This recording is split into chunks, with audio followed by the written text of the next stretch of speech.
কর্মসূচি উপলক্ষে রামকৃষ্ণ মঠ ও রামকৃষ্ণ মিশনের পূজনীয় সহসংঘাধ্যক্ষ পরম পূজনীয় স্বামী বিমলাত্মানন্দজি মহারাজের রামকৃষ্ণ মিশন কৃষ্ণনগরে কৃপাপূর্বক উপস্থিতিতে আজ অর্থাৎ 21শে সেপ্টেম্বর 2024 শনিবার অনুষ্ঠিত হতে চলেছে ভক্ত সম্মেলন।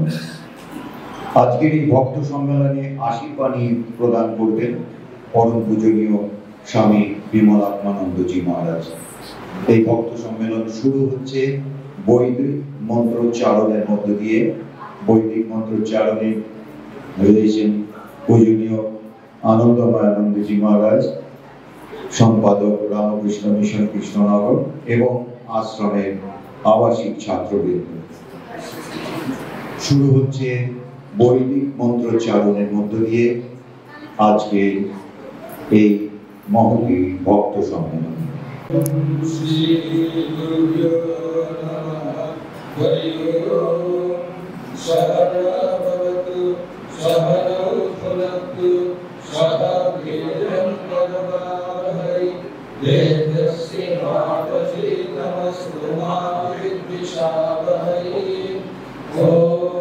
शांति शांति शांति हरि ओम।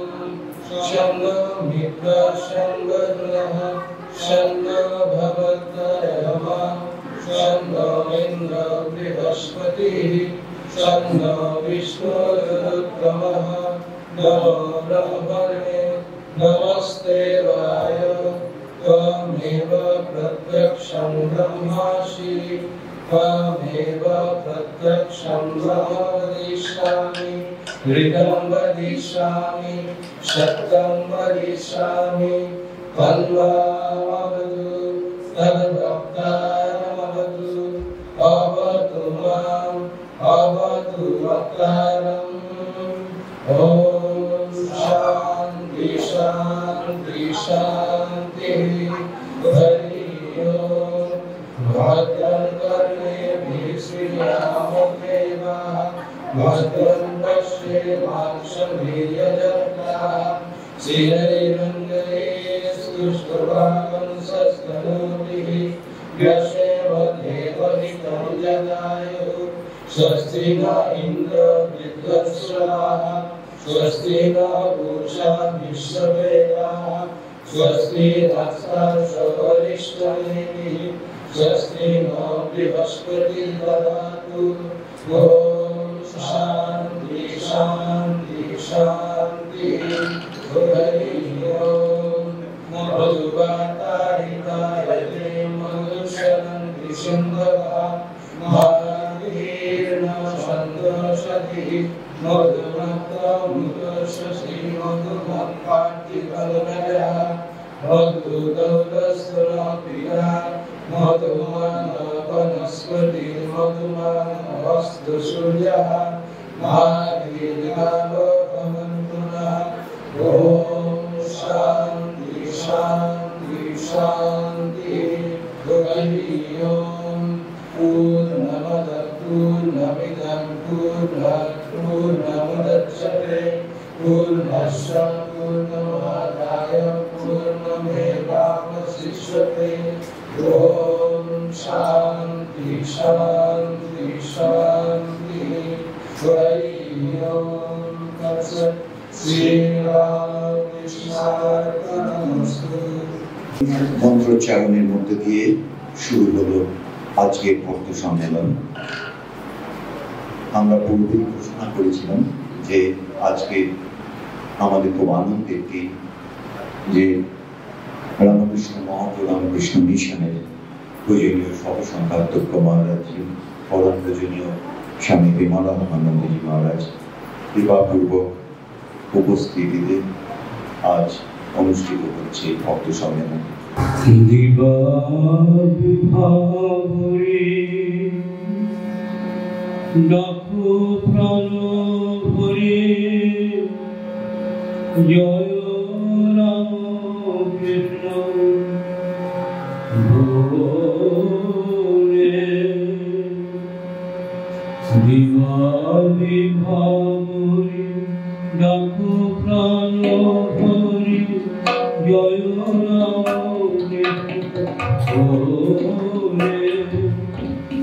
পাপ যাবে প্রাণ জোড়াইবে পাপ যাবে প্রাণ জোড়াইবে নামে মহিমা ওরে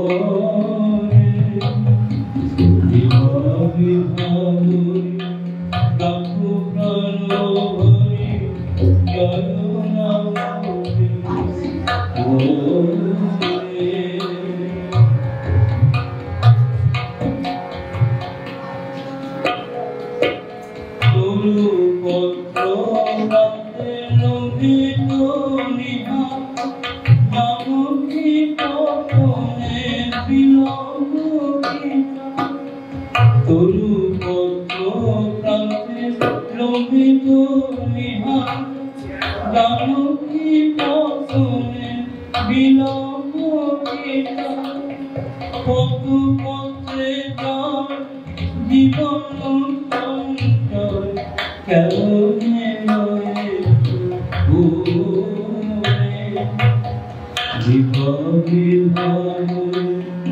ডাকো প্রাণ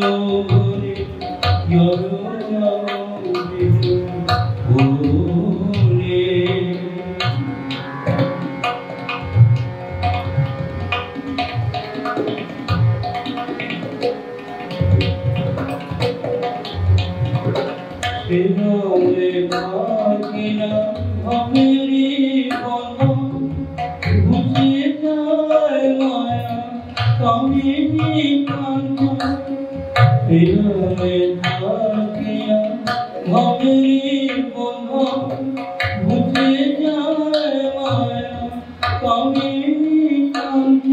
জয়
सह वीर्यं करवावहै तेजस्विनावधीतमस्तु तेजस्विनावधीतमस्तु मा विद्विषावहै। ओम शांति शांति शांति हरि ओम। श्री श्री ठाकुर माँ स्वामी जी के आधुनी भक्तिपूर्ण प्रणाम जानिए आजकेर এই মহতি অনুষ্ঠানে অংশগ্রহণকারী উজ্জ্বল জ্যোতিষ্ক দিগের মধ্যে সর্বপ্রথমে ভক্তিপূর্ণ সাষ্টাঙ্গ প্রণাম নিবেদন করি ও স্বাগত জানাই রামকৃষ্ণ মঠ এবং রামকৃষ্ণ মিশনের অন্যতম বরিষ্ঠ সহ সংঘাধ্যক্ষ শ্রীমৎ স্বামী বিমলানন্দজি মহারাজকে।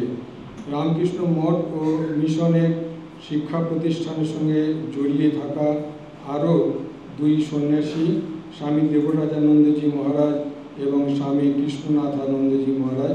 কৃষ্ণনাথানন্দজি এখন উদ্বোধন পত্রিকার এডিটর। তাদের জানাই আমাদের স্বাগত নিবেদন করে শ্রদ্ধা ভক্তিপূর্ণ ভূমিষ্ঠ প্রণাম এবং প্রীতি নমস্কার ও শুভেচ্ছা। দেবরাজানন্দজি এখন এসে পৌঁছাননি, আর হয়তো একটু পরেই এসে পৌঁছে যাবেন।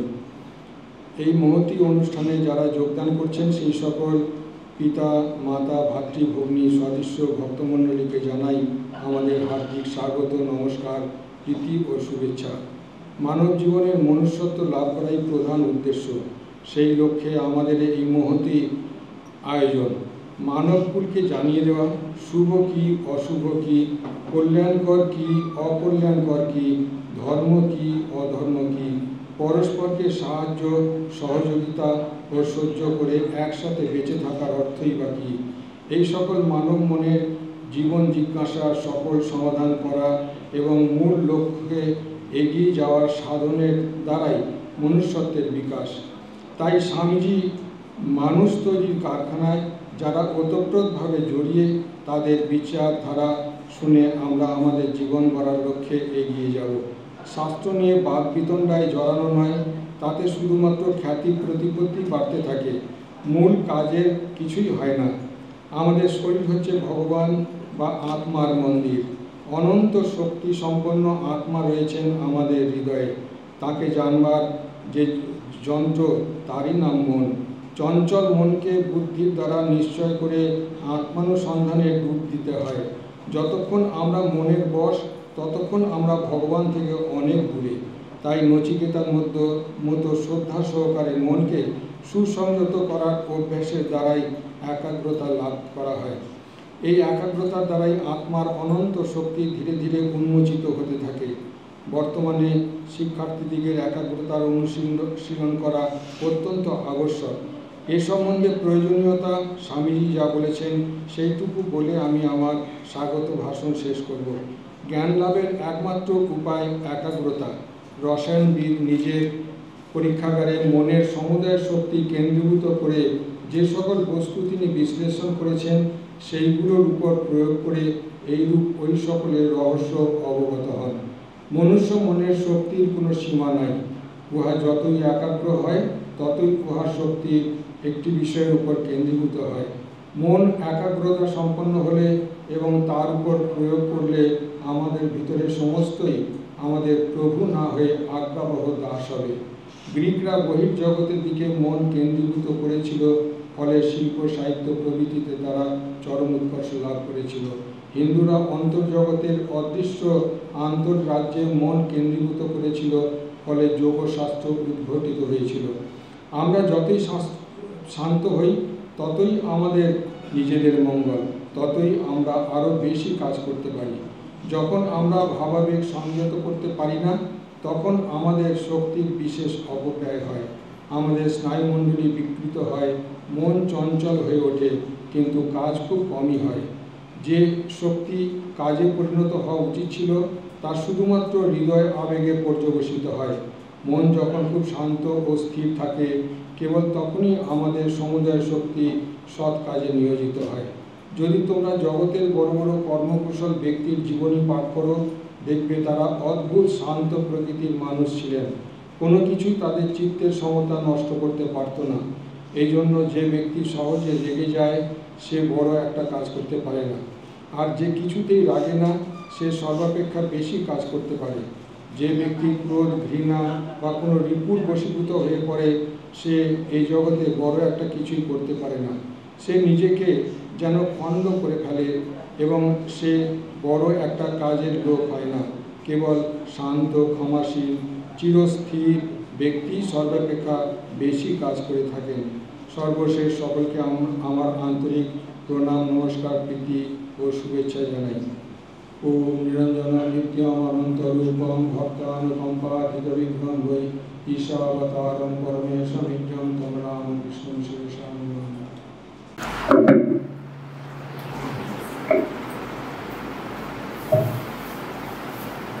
প্রারম্ভিক ভাষণ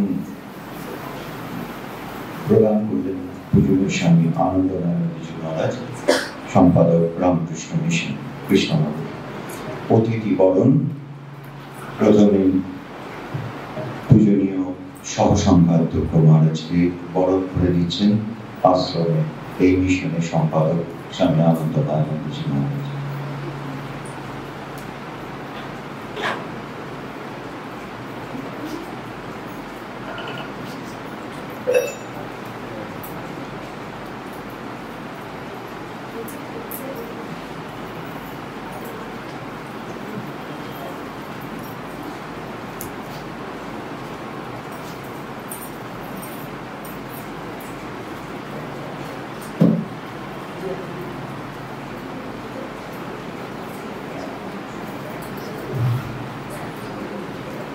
পূজনীয় স্বামী কৃষ্ণনাথানন্দজি মহারাজকে বরণ করে দিচ্ছেন রামকৃষ্ণ মিশন কৃষ্ণনগরের সম্পাদক স্বামী আনন্দনারায়ণজি মহারাজ।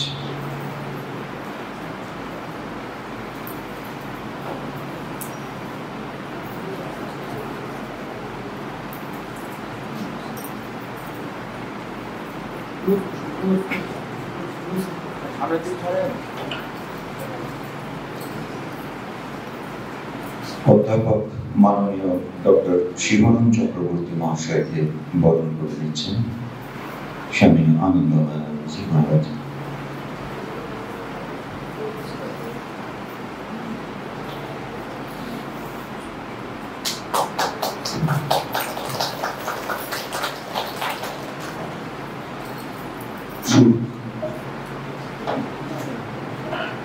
শ্রী শ্যামাপদ দাস মহাশয়কে বরণ করছেন পূজনীয় আনন্দনারায়ণজি মহারাজ।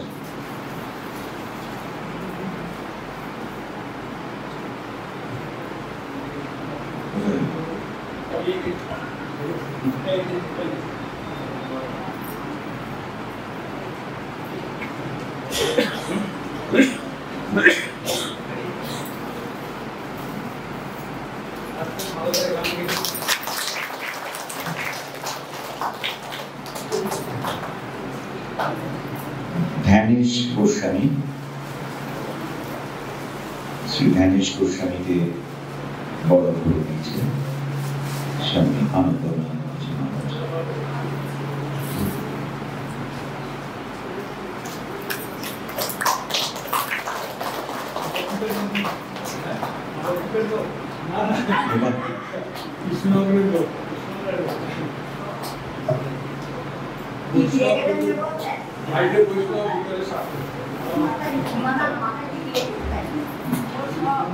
শেষ হল অতিথি বরণ পর্ব।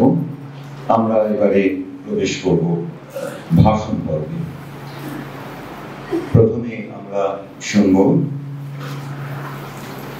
অধ্যাপক মাননীয় ডক্টর শিবানন্দ চক্রবর্তী মহাশয়ের কাছ থেকে আজকের বিষয় ভাগবত ভক্ত ভগবান সম্পর্কে। যস্য বীর্যেন কৃতিনা বলং চ ভুবনানি চ রামকৃষ্ণং সদা বন্দে সর্বং স্বতন্ত্রং স্বয়ং। নমস্তে ভুবনেশ্বরী, নমস্তে প্রণবাত্মকে, সর্ববেদান্ত সংসিদ্ধে, নমস্তে শারদা মূর্তয়ে। নমস্তে যোগীরাজায় বিবেকানন্দ সুরায় সচ্চিৎ সুখ স্বরূপায় স্বামিনে তাপহায়। नमो महावदन्नाय कृष्ण प्रेम प्रदायते कृष्णाय कृष्ण चैतन्य नाम्ने गौरतीशे नमो नमः।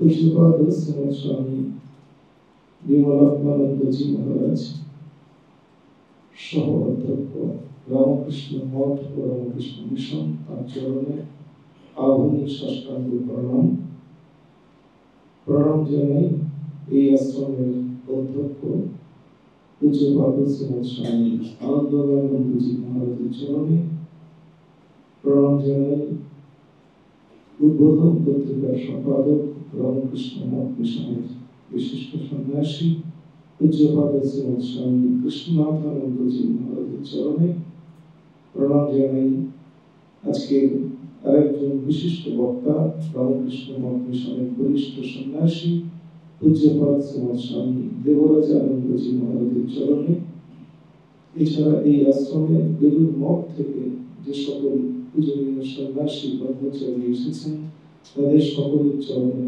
আধুনিক সাষ্টাঙ্গ প্রণাম। আজকের এই ভক্ত সম্মেলনে সমবেত শুধু ভক্তমণ্ডলীকে অন্তরের শ্রদ্ধা নমস্কার। বিষয়টি আলোচনার আমরা ইতিপূর্বেই যিনি সঞ্চালনা করছেন দেবাশিস বাবুর কাছ থেকে শুনেছি। বিষয়টি হলো সুপ্রাচীন কাল থেকে ভারতবর্ষের তিনটি স্থান বারাণসী, মিথিলা এবং নবদ্বীপ সারস্বত সাধনার কেন্দ্র হিসাবে সকলের কাছে সুপরিচিত। 1515 খ্রিস্টাব্দ শ্রীমৎ মহাপ্রভু নীলাচলে রয়েছেন। সেখান থেকে তিনি ঝাড়খণ্ডের পথ ধরে বৃন্দাবনে যাচ্ছেন। যাবার পথে এবং ফেরার পথে বারাণসী ধামে অবস্থান করেছেন। যখন গেছেন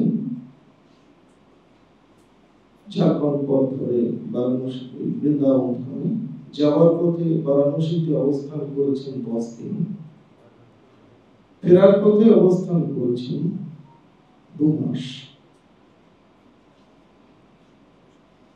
বারাণসীতে অবস্থানকালে শ্রীমৎ মহাপ্রভু থাকতেন চন্দ্রশেখর আচার্যের বাড়িতে। তার ভিক্ষা পেতেন, মধ্যাহ্নকালীন প্রসাদ ধারণ করতেন তখন মিশ্রের বাড়িতে। সেখানে একজন মহারাষ্ট্রের ব্রাহ্মণ ছিলেন যিনি গৌসুন্দরকে খুব শ্রদ্ধা ভক্তি করতেন। তিনি প্রায় প্রতিদিন শ্রীমৎ মহাপ্রভুর দর্শন করার জন্য তাকে তার সান্নিধ্য লাভের জন্য বিশেষ উৎসুক ছিলেন। এই সময় বারাণসীতে বেদান্ত দর্শনের খুব চর্চা চলছে। বেদান্ত চর্চার জন্য বারাণসী তখন সারা ভারতবর্ষে প্রসিদ্ধ। সেখানে অবস্থান করছেন সমকালীন ভারতবর্ষের শ্রেষ্ঠ বৈদান্তিক প্রকাশানন্দ সরস্বতী। কেবল বারাণসীতেই 1000-এর বেশি তার ছিল সেই সময় সন্ন্যাসী শিষ্য, অসাধারণ বৈদান্তিক সন্ন্যাসী প্রকাশানন্দ সরস্বতী।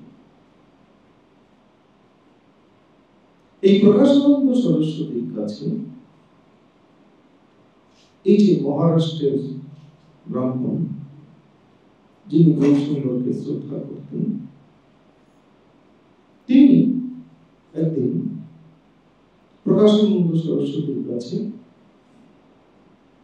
শ্রী চৈতন্য দেবের প্রসঙ্গটি করলেন যে এরকম একজন সন্ন্যাসী এসেছেন বারাণসী। প্রকাশানন্দজি শোনার পরে একটা উপেক্ষার ভাব,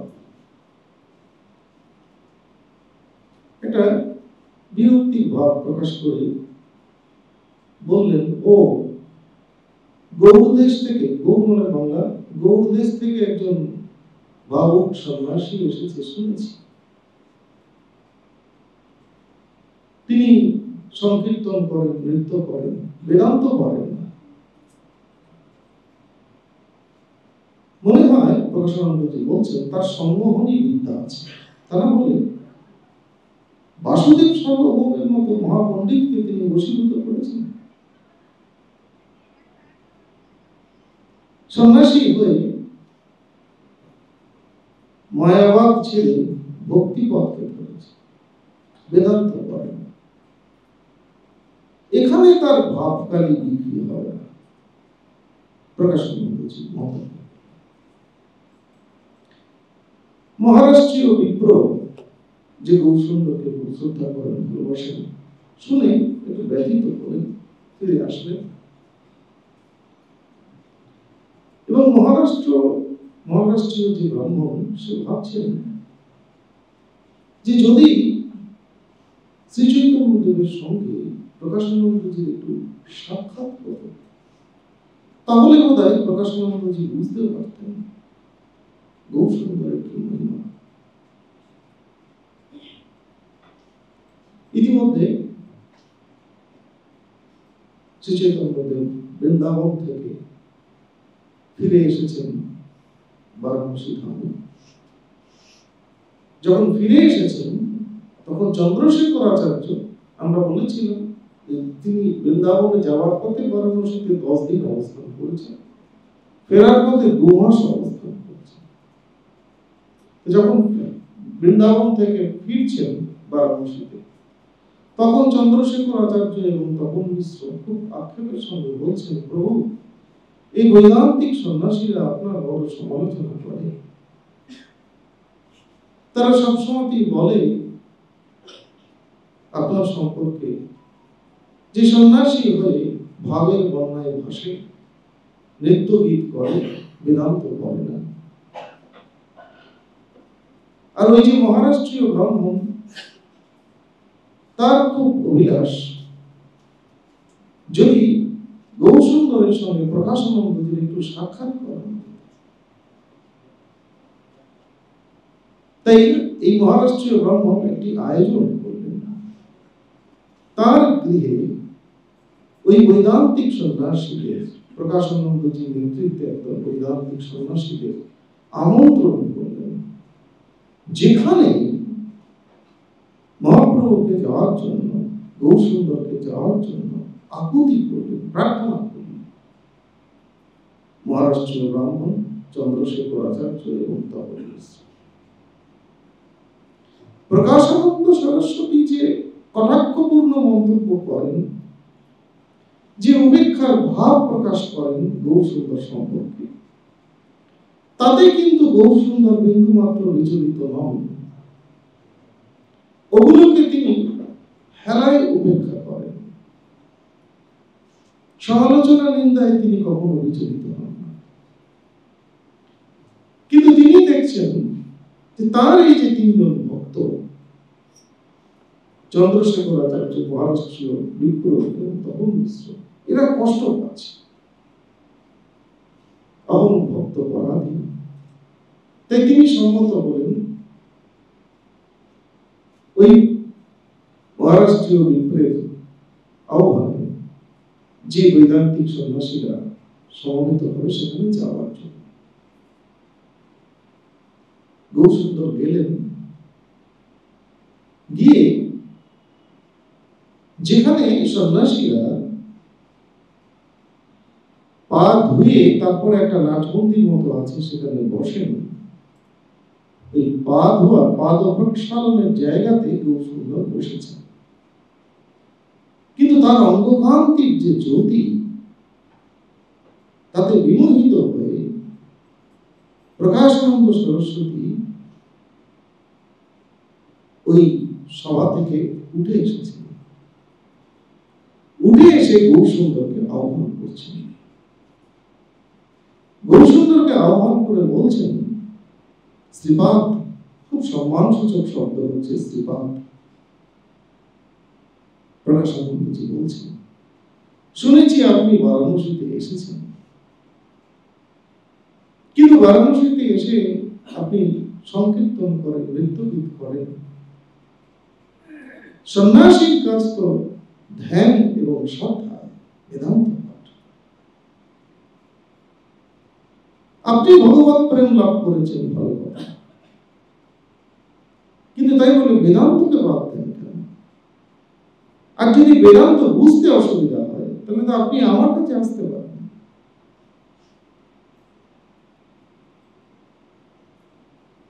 প্রকাশানন্দজি বললেন, এইবার গৌরসুন্দর মুক্তি খুলছেন। শুধু ভক্তমণ্ডলী, এই জায়গাটায় একটু বিশেষভাবে আমরা অ্যাটেনশন দেব। গৌরসুন্দর বললেন প্রকাশানন্দজিকে, দেখুন, বেদান্ত সূত্র, ব্রহ্মসূত্র, কিন্তু ঈশ্বর বাক্য। সাক্ষাৎ ভগবান প্রকাশিত হয়েছেন ব্যাসদেবের মধ্যে। তিনি বলেছেন, এটি পাঠ এবং শ্রবণে তো কোনো অসুবিধা নেই, এতে তো কোনো ভ্রম বা ভ্রান্তি নেই। তবে কি জানেন, এই ব্রহ্মসূত্রের মুখ্যার্থ বুঝতে আমার কোনো অসুবিধা হয় না, কিন্তু গৌণার্থটা বুঝতে অসুবিধা হয়। গৌণার্থ কি, মুখ্যার্থ কি?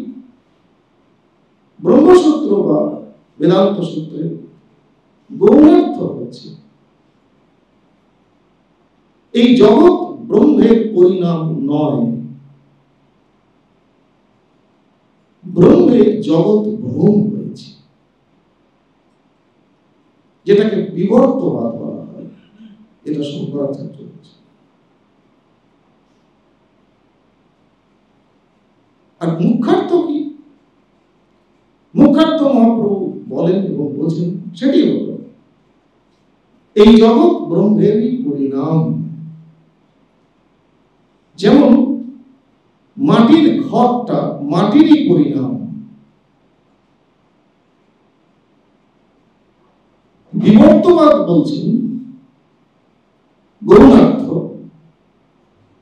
জগৎ ব্রহ্মের পরিণাম নয়, ব্রহ্মে জগৎ ভ্রম হয়েছে। যেমন একটা রজ্জুকে দেখে মনে হচ্ছে যেন সর্প, এটি বিবর্তবাদ। আর মুখ্যার্থবাদ, যেটি শ্রীমন মহাপ্রভু বলেন এবং বোঝেন, সেটি হচ্ছে পরিণামবাদ, যেখানে বলা হচ্ছে এই জগৎটি ব্রহ্মেরই পরিণাম। যেমন মাটির একটা ঘট, এটা মৃত্তিকারই পরিণাম, এটা পরিণামবাদ।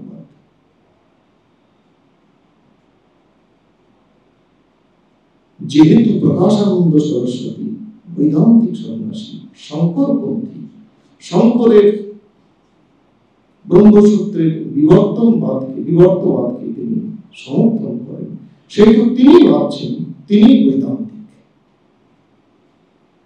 আর শ্রীমন মহাপ্রভু যেহেতু ব্রহ্মসূত্রের পরিণামবাদের কথা বলছেন মুখ্যার্থ ধরে, যার উৎস হচ্ছে ভাগবত, সেহেতু মহাপ্রভু বৈদান্তিক নন।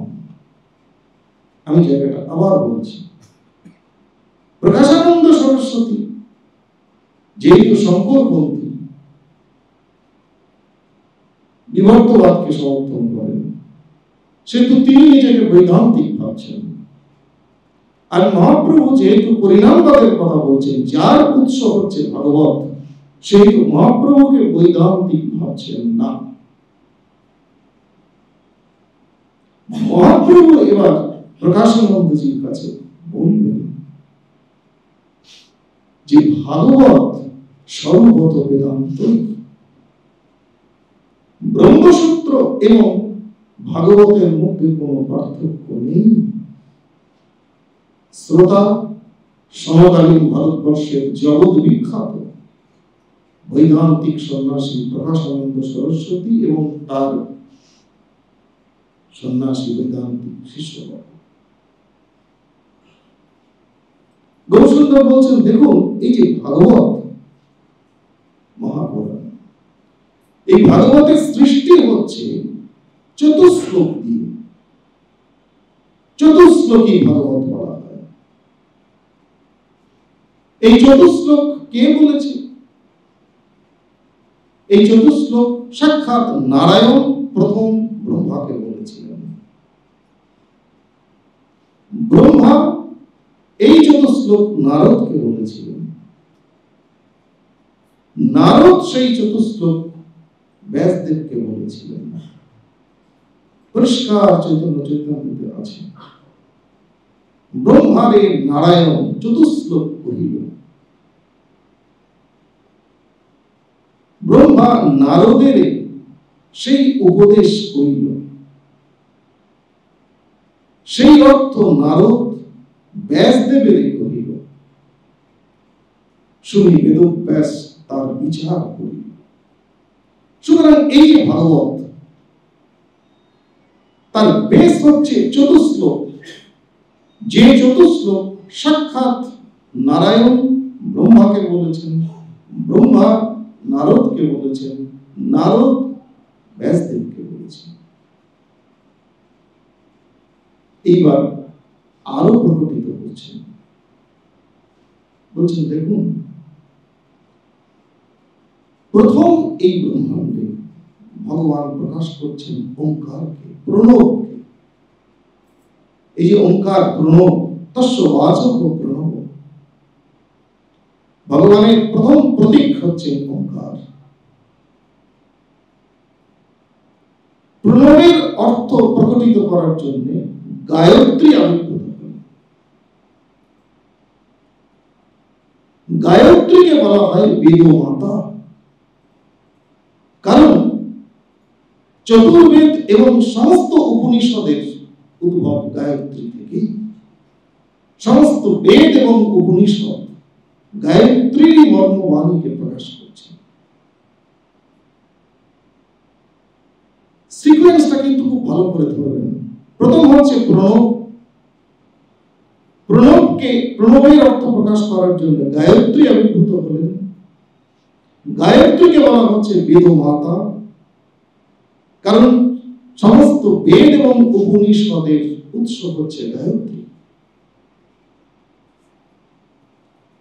এই যে চতুশ্লোক ভাগবতের জেনেসিস, এই চতুশ্লোক কিন্তু গায়ত্রীরই বিবৃতি। এই চতুশ্লোকের মধ্যে গায়ত্রী ব্যাখ্যা আছে। আর গায়ত্রী যদি হয় বেদ এবং উপনিষদের সার, তাহলে ভাগবত কি? ভাগবত হচ্ছে বেদান্ত। এই যে চতুশ্লোক যা ভাগবতের সোর্স, এই চতুশ্লোক আসলে গায়ত্রীরই বিবৃতি। আর গায়ত্রী হচ্ছে বেদ উপনিষদেরই বিবৃতি। তাহলে গায়ত্রী যদি বেদ উপনিষদের বিবৃতি হয়, আর গায়ত্রী যদি চতুশ্লোকের বিবৃতি হয়, তাহলে ভাগবত কি? বেদান্ত। আসলে ব্রহ্মসূত্র এবং ভাগবত উভয়েরই তো প্রণেতা হচ্ছেন ব্যাসদেব। তিনি ব্রহ্মসূত্র তৈরি করার পরেও আবার ভাগবত তৈরি করলেন, কারণ তার মধ্যে একটা সন্তোষ আসছিল, একটা স্যাটিসফ্যাকশন আসছিল।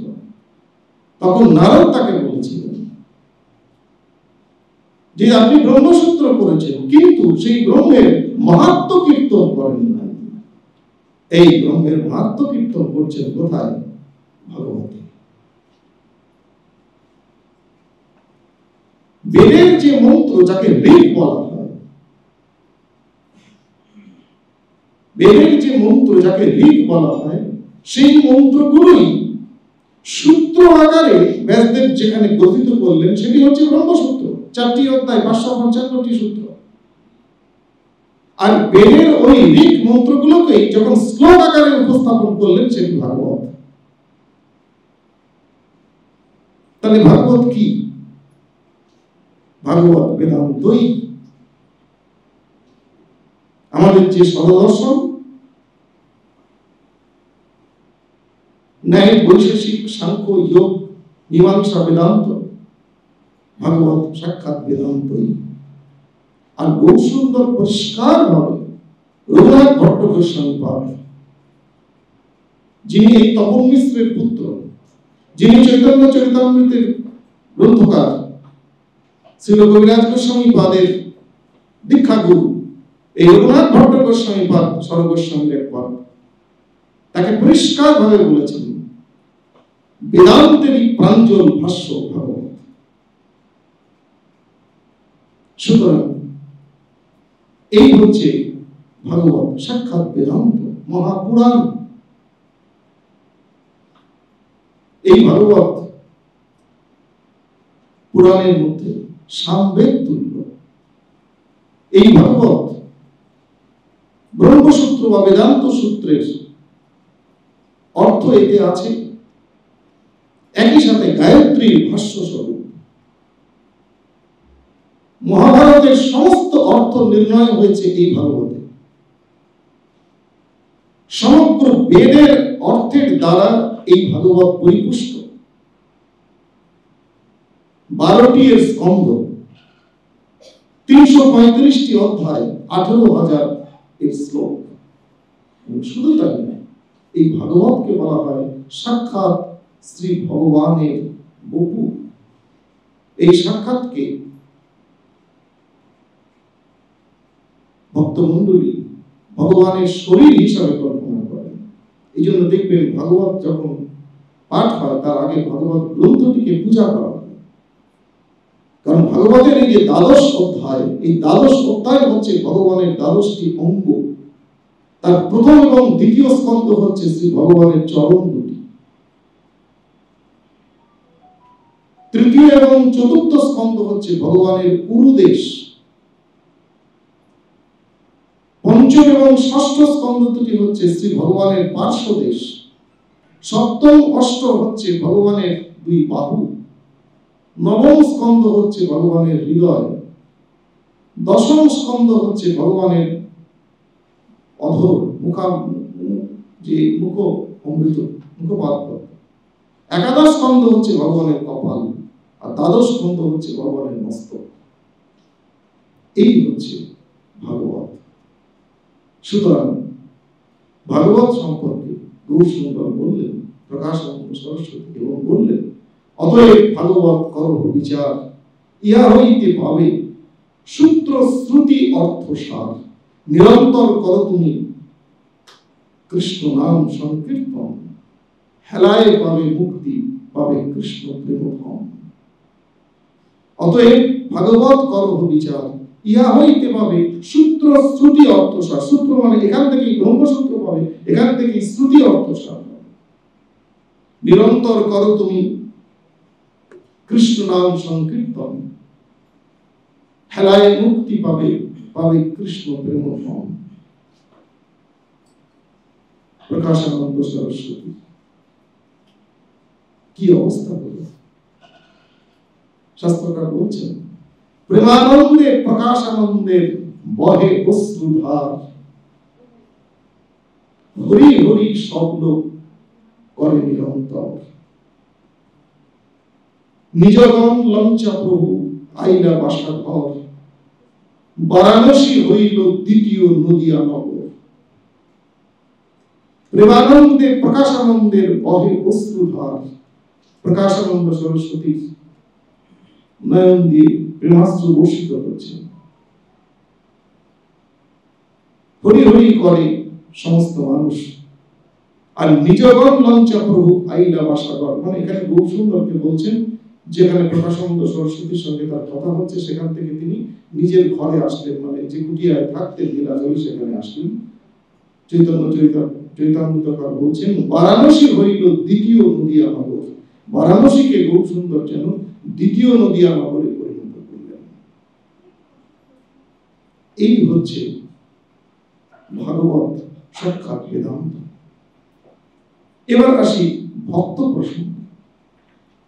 ভক্ত সম্পর্কে আমাদের শাস্ত্রে অতি উচ্চ কথা বলা আছে। ভাগবতে বলা আছে ভাগবতের 6ষ্ঠ স্কন্ধের 14দশ অধ্যায়ের 5ম শ্লোক।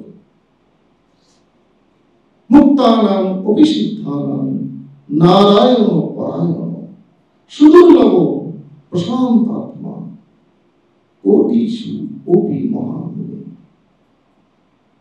ভক্ত সম্পর্কে ভগবত কি উচ্চ স্থান দিচ্ছেন। বলছেন মুক্তানাং অপিসিদ্ধানাং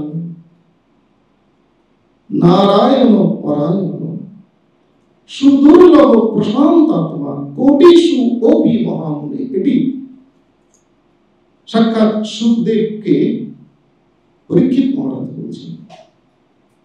বলছেন দেখুন, কোটি কোটি সিদ্ধ মহাত্মা এবং মুক্ত মহাত্মার মধ্যে নারায়ণের প্রতি সেবা পরায়ণ ভক্ত অতি দুর্লভ। এই কারণে চৈতন্য চৈতামৃতের মধ্যলীলার 19 নম্বর পরিচ্ছেদে, যেখানে খুব সুন্দর রূপ গোস্বামীপাদকে প্রয়াগ ধামে শিক্ষা দিচ্ছেন ভক্তি রসতত্ত্ব, সেখানে বলছেন ব্রহ্মাণ্ড ভ্রমিতে কোন ভাগ্যবান জীব গুরু কৃষ্ণ কৃপায় পায় ভক্তি লতা বীজ। এত সহজ ভক্ত হওয়া এবং ভক্তের যে মূলধন। ব্রহ্মাণ্ড ভ্রমিতে কোন ভাগ্যবান জীব গুরু কৃষ্ণ কৃপায় পায় ভক্তি লতা বীজ। চৈতন্য চৈতামৃতের আদি লীলায় কি অপূর্বভাবে কবিরাজ গোস্বামীপাদ বলছেন, দুই ভাই হৃদয়ের খালি অন্ধকার ভাগবত সঙ্গে করান সাক্ষাৎকার।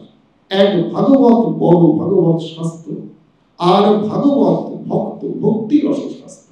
দুই ভাই বলতে শ্রী চৈতন্যদেব এবং নিত্যানন্দ, তারা কি বলছে?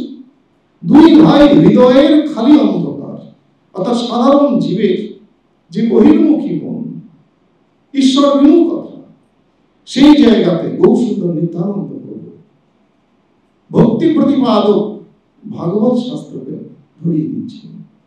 আর ভাগবতের প্রাণ কি? ভক্তি, শুদ্ধা ভক্তি। আর এই শুদ্ধা ভক্তির পাত্রটা কি? শুদ্ধা ভক্তির পাত্রটা হচ্ছে ভক্ত। তাই বলছেন যে দুই ভাগবতের সঙ্গে সাক্ষাৎ করাচ্ছেন, এক ভাগবত বড় ভাগবত শাস্ত্র, আর ভাগবত ভক্ত ভক্তি রসপাত্র।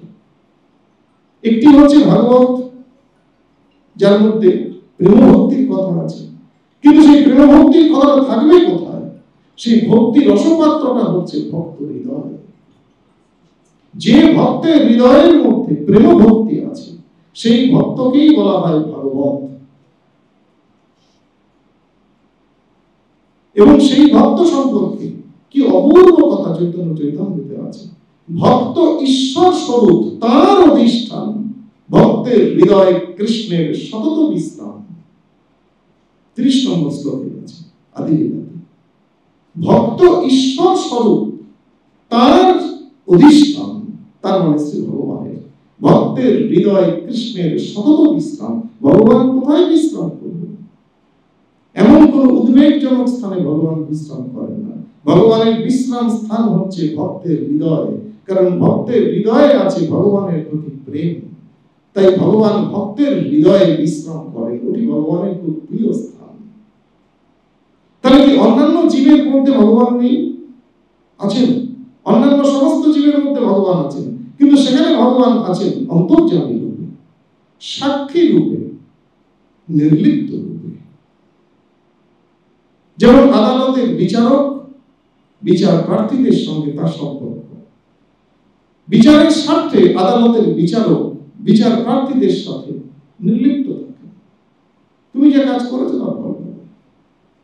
সাধারণ জীবের হৃদয়ে ভগবান থাকেন অন্তর্যামী রূপে, নির্লিপ্ত রূপে, সাক্ষী রূপে।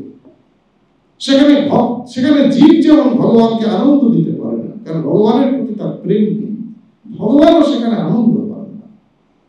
কিন্তু সেই বিচারক যখন বাড়িতে আসেন, বাড়ির লোক তার স্ত্রী পুত্রের সঙ্গে কথা বলেন, তখন অন্য সম্পর্ক। ভগবানের সঙ্গে ভক্তের সম্পর্ক হচ্ছে তাই। আর ভক্ত ভগবানের কতটা প্রিয়? নবম অধ্যায়ের গীতার 26 নম্বর শ্লোক। পত্রং পুষ্পং ফলন্ত ইয়মে ভক্তা প্রযোজ্যতি তদহং ভক্ত প্রণীতম স্নামি ব্রজরাত্মা। ভক্তির সঙ্গে আমাকে ফল জল যে ভক্ত দেয়, আমি তার ভক্তিরূপ যে উপহার সেইটিকে কিন্তু অস্নামি একবারে খাই, ভগবান বললেন। এবং এই নবম অধ্যায় রাজবিদ্যা যোগে ভক্ত ভগবানের কত প্রিয় সে সম্পর্কে 30 এবং 31 নম্বর শ্লোকটা দেখুন। অভিচেত সুরাচার ভজতে মাম অনন্য ভাগ সাধুরেব সমন্তব্যং সম্যক ব্যবস্থিত। অত্যন্ত খারাপ কাজ করেছে, অত্যন্ত দুরাচারী, কিন্তু সেও যদি ভক্তিমান হয়ে আমার ভজনা করে তাহলে সে অভিচেত সুরাচার ভজতে মাম অনন্য ভাগ সাধুরেব সমন্তব্যং সম্যক ব্যবস্থিত বিষয়, সেও সাধু বলছে। তারপরে শ্লোকটা আরো আশ্বাসে 31 নম্বর শ্লোক। ক্ষিপ্রং ভবতি ধর্মাত্মা শশক শান্তি নিগচ্ছতি কৌন্তেয় প্রতিজানি নয় ভক্ত প্রভস্য। খুব দ্রুত সে ধর্মাত্মা হয়ে যায়। হে অর্জুন, তুমি জেনে রেখো আমার ভক্তের বিনাশ নেই। ভক্ত ভগবানের এত আরো অনেক কথা বলা যায়, সময় অল্প। আর ভগবান ভাগবত প্রসঙ্গ হলো, ভক্ত প্রসঙ্গ হলো, আর ভগবান সম্পর্কে এই শব্দটা আমাদের স্মরণে রাখা প্রয়োজন। তিনি হচ্ছেন অদ্বয় তত্ত্ব, অদ্বয় তত্ত্ব ভগবান। তিনি অজ, তিনি অব্যয়, তিনি নিত্য শুদ্ধ বুদ্ধ মুক্ত। কিন্তু এই যে তিনি অজ, জন্মান না, অব্যয়, তাকে ব্যক্ত করা যায় না।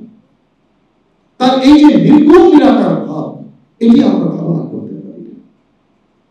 কিন্তু তিনি যখন অবতার হিসাবে আমাদের কাছে আসেন কৃপা করে জীবকে অনুগ্রহ করার জন্য, তিনি যখন তার মায়া শক্তিকে আশ্রয় করে নরবধূ ধারণ করেন, তখন তার সেই লীলা আস্বাদন করে আমরা বড় আহ্লাদিত হই।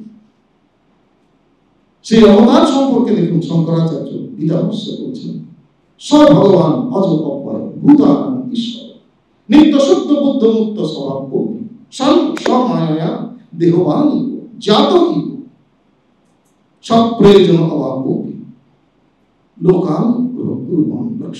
সেই ভগবান যিনি অজ অব্যয়, যাকে ব্যক্ত করা যায়, যার জন্ম নেই, যিনি নিত্য শুদ্ধ বুদ্ধ মুক্ত স্বভাবী, মায়া, তিনি নিজের মায়া শক্তিকে অবলম্বন করে দেহবান জাত যেন দেহ ধারণ করেন, যেন জাত হন। এ কথাটি কেন বললেন? কারণ অবতার দেহ ধারণ করলেও তিনি তার ভাগবত স্বরূপ সম্পর্কে কখনো বিস্তৃত হন না। কি করতে তিনি এসছেন তিনি ক্ষণকালের জন্য বিস্তৃত হন না, যেন দেহ ধারণ করেন, যেন জাত হন। সব প্রয়োজন অভাব, তার নিজের কোনো প্রয়োজন নেই। লোকানুগ্রহণ করুন লক্ষ্য, আমাদের অনুগ্রহ করার জন্য। ভগবান সম্পর্কে শ্রীমদ্ ভাগবত অসাধারণ কথা বলছে। যে ভগবানকে আমরা ভগবান বলছি, তিনি পরমাত্মা, তিনি ব্রহ্ম। ভাগবতের প্রথম স্কন্ধের 2য় অধ্যায়ের 11 শ্লোক,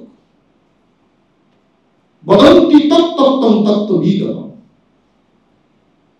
যৎ তত্ত্বয়ং জ্ঞানম ব্রহ্মেতি পরমাত্মেতি ভগবান ইতি শব্দতে।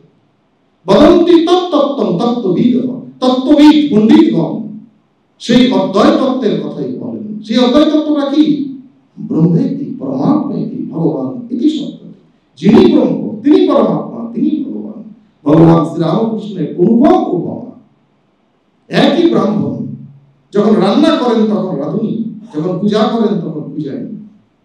ঠাকুর বলছেন, যিনি যোগীর পরমাত্মা, তিনি জ্ঞানীর ব্রহ্ম, তিনি ভক্তের ভগবান। একই। সুতরাং এই হচ্ছে খুব সংক্ষেপে ভগবান প্রসঙ্গ। এইবার আমরা শেষ করব আমাদের কথা। ভগবান শ্রীরামকৃষ্ণ তিনি একই সাথে ভক্ত, ভগবান, ভাগবত, একে তিন, তিনে এক। আমরা কিছুক্ষণ আগে বলছিলাম ভাগবতের সেই কথা যে মুক্তানাং অভিষিদ্ধানাং নারায়ণ পরায়ণ সুদুর্লভ প্রশান্তাত্মা কোটিষু অপি মহামুনি। নারায়ণের সেবা পরায়ণ ভক্ত, ভক্তদের মধ্যে যা সিদ্ধ তাদের মধ্যে শ্রেষ্ঠ। ঠাকুর কি? ঠাকুর অবতার নয়, অবতারী। অবতাররা যেখান থেকে আসেন, ঠাকুর হচ্ছেন সেই। আপনারা সবাই জানেন অবতার কোথা থেকে? আমরা বলি বিষ্ণুর অবতার। অবতার কার? না, বিষ্ণুর অবতার। তিনি হচ্ছেন সাক্ষাৎ বিষ্ণু। বিষ্ণু পাদ পদ্ম থেকে তিনি এসেছেন, সে কথা আপনারা শ্রীরামকৃষ্ণ ভক্ত মণ্ডলী সবাই জানেন। গয়ার সাক্ষাৎ বিষ্ণু পাদ পদ্ম থেকে তিনি এসেছেন, তিনি হচ্ছেন সাক্ষাৎ অবতারী।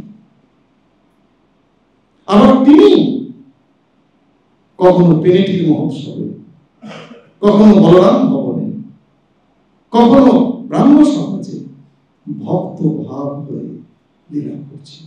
একই সাথে ভগবান, একই সাথে ভক্ত।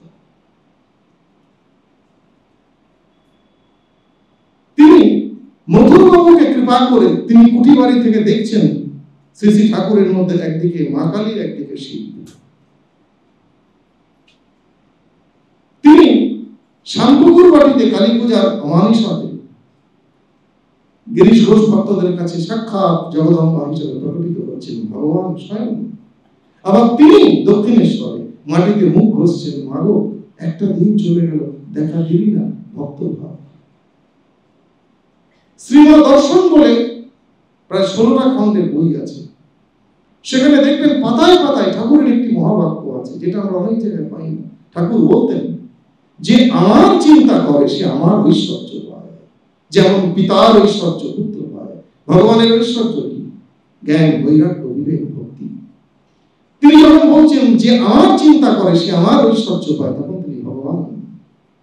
আবার তিনি যখন প্রার্থনা শেখাচ্ছেন, ও রাম, অষ্টসিদ্ধি চাই না, শতসিদ্ধি চাই না, দেবসুখ চাই না, কেবল শুদ্ধা ভক্তি দাও, তোমার ভুবন মোহিনী মায়ের জন্য না বলি, ভক্ত ভাব।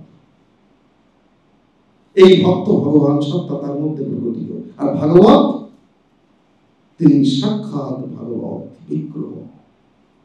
কারণ ভাগবতের উপজীব্য হচ্ছে, আপনারা জানবেন, রাগাত্মিকা ভক্তি, যেটি অনাদি সিদ্ধা, একমাত্র ব্রজের ধন। এই যে ভাগবতের রাগাত্মিকা ভক্তি, অনাদি সিদ্ধা, যেটা ব্রজের ধন, যার মূল কথাই হচ্ছে, রাগাত্মিকা ভক্তির মূল কথাই হচ্ছে ভগবানকে একেবারে আপনার জন করে নেওয়া। দুটি ভক্তির কথা বলা হয়, একটা হচ্ছে জ্ঞানমিশ্রা ভক্তি, একটা হচ্ছে জ্ঞানশূন্য ভক্তি। জ্ঞানমিশ্রা ভক্তির সন্ধান দেয় ভগবত গীতা, আর জ্ঞানশূন্য ভক্তির সাথে আলাপ করিয়ে দেয় শ্রীমদ ভাগবত। ভগবানকে ভগবান রূপে যারা ভালোবাসে তারা প্রতিবেশী, ভগবানের ঐশ্বর্যতা তারা দেখেন। সর্বৈশ্বর্য ভগবান, ঐশ্বর্য, বীর্য, যশ, শ্রী, জ্ঞান, বৈরাগ্য, এই সর্বৈশ্বর্যময় ভগবান। এই ভগবানকে ভগবান হিসেবে যারা ভালোবাসেন তারা প্রতিবেশী। আর গোবিন্দকে, কৃষ্ণকে আপনার জন বলে যারা ভালোবাসে তারা ঘরের লোক। ভগবানকে ঘরের লোক বলে পাওয়া শ্রীমদ মহাপ্রভু এবং শ্রীরামকৃষ্ণের হার্দ আকুতি। এই ভগবানকে ঘরের লোকের মতো পাওয়ার খবর দেয় ভাগবত। এই ভাগবত বিগ্রহ হচ্ছেন শ্রীরামকৃষ্ণ। নবদ্বীপের একজন বিশিষ্ট ভাগবত পাঠক, যিনি বাংলার সর্বজন শ্রদ্ধেয় ব্যক্তিত্ব, তার একটি কথা আমি কোনোদিন ভুলব না, এবং তার এই কথাটির জন্য আমি তার কাছে কৃতজ্ঞ। তিনি নবদ্বীপ রামকৃষ্ণ মিশনে একান্ত আলাপচারিতায় আমাকে বলেছেন যে, শিবরাম, ভাগবতকে ভালো করে না জানলে শ্রীরামকৃষ্ণদেবকে বোঝা যাবে না। সুতরাং ভগবান শ্রীরামকৃষ্ণদেব একই সাথে ভগবান স্বয়ং, তিনি ভক্ত হিসাবে লীলা করছেন, তিনি সাক্ষাৎ ভাগবত। আমরা শেষ করব কথামৃত এবং লীলা প্রসঙ্গের একটু পাঠ করে নিই, হয়তো 3 মিনিট সময় লাগবে। কথামৃতে 1886 সালের 15ই মার্চ ভক্তেরা নিস্তব্ধ হইয়া বসিয়া আছেন। ঠাকুর ভক্তদের সস্নেহে দেখিতেছেন, নিজের হৃদয়ে হাত রাখিলেন। কি বলিবেন? শ্রীরামকৃষ্ণ নরেন্দ্রাদিকে। এর ভিতর দুটি আছেন, একটি তিনি, ভক্তেরা অপেক্ষা করিতেছেন। আবার কি বলেন? শ্রীরামকৃষ্ণ একটি তিনি, আর একটি ভক্ত হয়ে আছে। তারই হাত ভেঙেছিল, তারই এই অসুখ করেছে। বুঝেছ? ভক্তেরা চুপ করে আছেন। শ্রীরামকৃষ্ণ কারেই বা বলবো, কেই বা বুঝবে? কিয়ৎক্ষণ পরে ঠাকুর আবার কথা কহিতেছেন। কোট, তিনি মানুষ হয়ে, অবতার হয়ে ভক্তদের সঙ্গে আসেন, ভক্তেরা তাঁরই সঙ্গে আবার চলে যায়। রাখাল, তাই আমাদের আপনি যেন ফেলে না যান। ঠাকুর মৃদু মৃদু হাসিতেছেন, বলিতেছেন, কোট, বাউলের দল হঠাৎ এলো, নাচলে, গান গাইলে, আবার হঠাৎ চলে গেল, এলো গেল, কেউ চিনলে না। ঠাকুরের ও সকলের ঈষৎ হাস্য। কিয়ৎক্ষণ চুপ করিয়া ঠাকুর আবার বলিতেছেন, দেহ ধারণ করিলে কষ্ট আছেই, একবার বলি আর যেন আসতে না হয়। শেষ লীলা প্রসঙ্গের, এটি লীলা প্রসঙ্গের দ্বিতীয় খণ্ডে আছে। ভাগবত ভক্ত ভগবান তিনে এক, একই তিন। মধুর ভাবে অবস্থান কালে ঠাকুরের আরেকটি দর্শনের কথা এখানে লিপিবদ্ধ করিয়া আমরা বর্তমান বিষয়ের উপসংহার করিব। ওই কালে বিষ্ণু মন্দিরের সম্মুখস্থ দালানে বসিয়া তিনি একদিন শ্রীমদ্ ভাগবত পাঠ শুনিতেছিলেন। শুনিতে শুনিতে ভাবাবিষ্ট হইয়া ভগবান শ্রীকৃষ্ণের জ্যোতির্ময় মূর্তির সন্দর্শন লাভ করিলেন। পরে দেখিতে পাইলেন ওই মূর্তির পাদপদ্ম হইতে দরার মতো একটি জ্যোতি বহির্গত হইয়া প্রথমে ভাগবত গ্রন্থকে স্পর্শ করিল এবং পরে তাহার নিজ বক্ষস্থলে সংলগ্ন হইয়া ওই তিন বস্তুকে একত্র কিছুকাল সংযুক্ত করিয়া রাখিল। ঠাকুর বলিতেন, ঐরূপ দর্শন করিয়া তাহার মনে দৃঢ় ধারণা হইয়াছিল ভাগবত ভক্ত ও ভগবান তিন প্রকার ভিন্ন রূপে প্রকাশিত হইয়া থাকিলেও এক পদার্থ বা এক পদার্থের প্রকাশ সম্ভূত। ভাগবত শাস্ত্র, ভক্ত ও ভগবান তিনে এক